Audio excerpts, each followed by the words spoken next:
عزیز سامعین، پروگرام دعوت الہی لے کر حاضر خدمت ہیں۔ عباس سید کا سلام قبول فرمائیں۔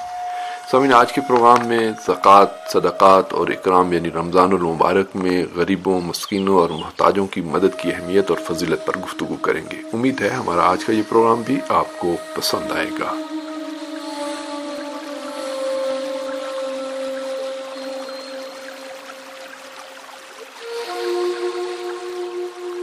سامعین، روزہ رکھنے کا ایک فائدہ یہ ہے کہ اس میں ہر روزہ دار، چاہے وہ امیر ہو، غریب ہو، فقیر ہو یا غنی، سب ایک حالت میں خداوند عالم کے حضور حاضر ہوتے ہیں۔ ثروت مند اور پیسے والے لوگ غریبوں اور فقیروں کی طرح سارا دن بھوک اور پیاس برداشت کرتے ہیں، اور اس طرح انہیں غریبوں کی بھوک اور پیاس کا احساس ہوتا ہے۔ اس بھوک اور پیاس کے احساس کو روزہ دار میں پیدا ہونے کا منطقی نتیجہ یہ ہونا چاہیے کہ پیٹ بھرا ثروت مند خالی پیٹ اور خالی ہاتھ غریب اور فقیر کی مدد کرے اور اس کے احساسات و جذبات کا احساس کرے۔ سرمایہ دار غریبوں اور محتاجوں کو اپنے دسترخوان پر دعوت دیں، ان کو اپنے قریب لائیں اور ان سے اپنا رابطہ مستحکم کریں۔ ایک شخص رسول خدا صلی اللہ علیہ وآلہ وسلم کی خدمت میں حاضر ہوا اور کہنے لگا، اے اللہ کے رسول، میرے رشتہ دار ہیں، میں ہمیشہ ان سے اچھا سلوک کرتا ہوں، لیکن وہ مجھے تکلیف پہنچاتے ہیں، بس میں نے فیصلہ کر لیا ہے کہ ان سے ترک تعلق کر دوں۔ رسول خدا صلی اللہ علیہ وآلہ وسلم نے اس شخص کے یہ جملے سن کر کہا، اگر تم نے ایسا کیا تو خدا تمہیں ترک کر دے گا۔ اس شخص نے پوچھا، پھر میں کیا کروں؟ آپ صلی اللہ علیہ وآلہ وسلم نے فرمایا، جس نے تمہیں محروم کیا اسے عطا کرو، جو تم سے رابطہ توڑ رہا ہے تم اس سے اپنا تعلق جوڑو، اور جس نے تم پر ظلم کیا ہے اس کو معاف کر دو۔ تم نے جب ایسا کیا تو خدا تمہارا حامی و ناصر ہوگا۔ پس بہترین عبادت خلق خدا کی خدمت ہے، اور نعمات الہی کو ان پر خرچ کرنا چاہیے۔ کسی انسان کی مدد صرف مالی اور مادی ذرائع سے ہی نہیں ہوتی۔ کسی کے الجھے کام کو سلجھانا، کسی کے رکے کام کو آگے بڑھانا، کسی کی مشکل کو حل کرنا بھی ثواب اور نیکی کا درجہ رکھتی ہے۔ فرزند رسول امام صادق علیہ السلام فرماتے ہیں، جو شخص کسی مومن کے راستے میں موجود رکاوٹ کو دور کرتا ہے اس کے لیے 10 نیکیاں اور اجر محفوظ ہے، اور جو شخص کسی مومن کے لبوں پر تبسم لاتا ہے اس کا بھی اجر ہے اور اس کے لیے بھی نیکی ہے۔ رمضان المبارک میں زکوٰۃ و صدقات کا خصوصی ثواب بیان کیا گیا ہے۔ یہ سب اعمال قرب الہی کا باعث ہیں۔ زکوٰۃ خدا کا ایک حق ہے جو مومن کے مال پر ایک خاص مقدار میں خداوند عالم کی طرف سے واجب ہے۔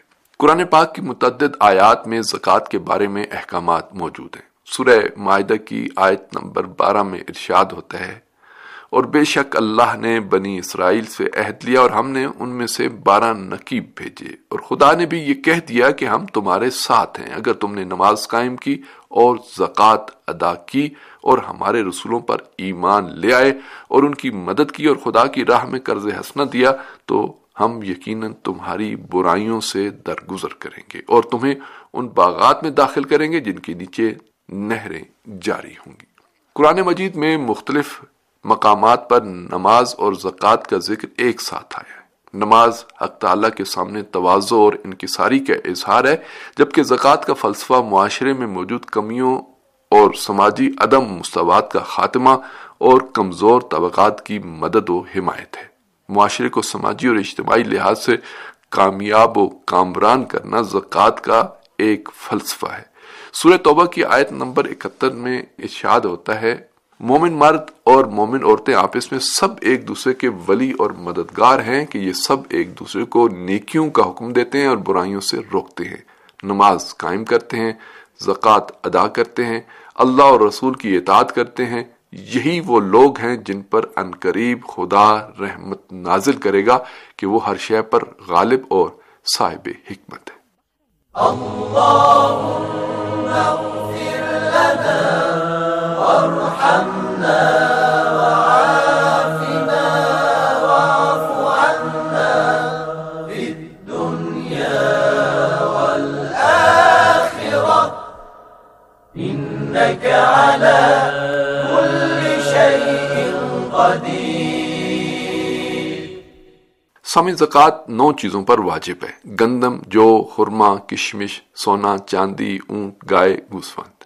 جو مسلمان بھی ان چیزوں کا مالک ہوگا اسے خاص نصاب اور مقدار کے مطابق اس میں سے زکوٰۃ ادا کرنا ہوگی۔ اس سلسلے میں فقہی کتابوں میں تفاصیل موجود ہیں اور ان کی طرف رجوع کیا جا سکتا ہے۔ زکوٰۃ کا لفظ اس معینہ مقدار چیز یا حصے پر صادق آتا ہے جس کو اس اصل مال سے جدا کیا جاتا ہے اور اسے فقراء اور زکوٰۃ کے مستحقین کو دیا جاتا ہے۔ کیونکہ مال کا یہ حصہ معاشرے کے محروم طبقات کا حصہ ہے تو اس سے نہ صرف زکوٰۃ دینے والوں کے مال اور سرمایہ میں برکت آتی ہے بلکہ اس کا تمام مال پاکیزہ ہو جاتا ہے اور معاشرے میں بھی اس کے مثبت اقتصادی اثرات مرتب ہوتے ہیں۔ زکوٰۃ کی اقسام میں سے ایک فطرہ بھی ہے۔ یہ وہ زکوٰۃ ہے جو ہر سال رمضان المبارک کی آخری رات کو ہر مسلمان پر واجب ہو جاتی ہے۔ فطرے میں گھر کے سرپرست کو اپنے گھر کے ہر فرد، حتیٰ اس رات دنیا میں آنے والے نومولود کے نام سے 3 کلوگرام گندم یا جو غلہ وہ خاندان استعمال کرتا ہے کے برابر کی رقم غریبوں اور محتاجوں کو دی جاتی ہے۔ یہ زکوٰۃ جنس مثلا گندم یا چاول وغیرہ کی صورت میں بھی ادا کی جا سکتی ہے، لہٰذا اس سے معاشرے کا غریب اور مستحق طبقہ اپنی غذائی ضروریات بھی پوری کر سکتا ہے۔ سورہ اعراف کی آیت نمبر 156 میں ارشاد ہوتا ہے، میری رحمت ہر شے پر وسیع ہے جسے میں عن قریب ان لوگوں کے لیے لکھ دوں گا جو خوف خدا رکھنے والے، زکوٰۃ ادا کرنے والے اور ہماری نشانیوں پر ایمان لانے والے ہیں۔ فرزند رسول حضرت امام جعفر صادق علیہ السلام فرماتے ہیں، اللہ کے نزدیک سب سے زیادہ پسندیدہ افراد وہ ہیں جو سب سے زیادہ سخی ہیں اور سخی ترین افراد وہ ہیں جو اپنی زکوٰۃ ادا کرتے ہیں۔ ماہ رمضان المبارک کی ایک اہم خصوصیت یہ ہے کہ اس میں روزہ دار کی توجہ بالخصوص سرمایہ دار اور امیر روزہ دار کی توجہ بھوک اور پیاس کی طرف جاتی ہے، جس کی وجہ سے وہ معاشرے میں موجود غرباء اور مساکین کی طرف متوجہ ہوتا ہے۔ روزے کا جذبہ اس میں دوسروں کی مدد اور محتاجوں کی مشکلات حل کرنے کا حوصلہ پیدا کرتا ہے۔ یہی وجہ ہے کہ رمضان المبارک میں امیر لوگ ضرورت مندوں اور مستحقین کی مدد کرتے ہیں اور اللہ کی راہ میں اپنا مال خرچ کرتے ہیں۔ رمضان المبارک میں مساجد میں عام لوگوں کو افطاری دینا اسی سلسلے کی ایک کڑی ہے۔ اسلام میں غرباء اور مساکین پر توجہ دینے نیز ان کی مشکلات حل کرنے پر بہت زیادہ تاکید کی گئی ہے۔ رسول خدا کی سیرت طیبہ بھی اس بات کی شاہد ہے کہ وہ معاشرے کے محروم اور محتاج طبقے سے بہت زیادہ محبت اور انس رکھتے تھے اور ان کو اپنے ساتھ بٹھا کر کھانا کھلانے کو پسند فرماتے تھے۔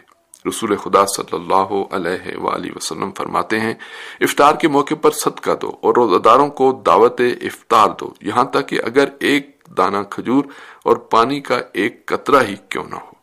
اسلامی جمہوریہ ایران میں بھی ملک بھر کی مساجد اور امام بارگاہوں میں روزہ داروں کے لیے وسیع پیمانے پر افطار کا بندوبست کیا جاتا ہے۔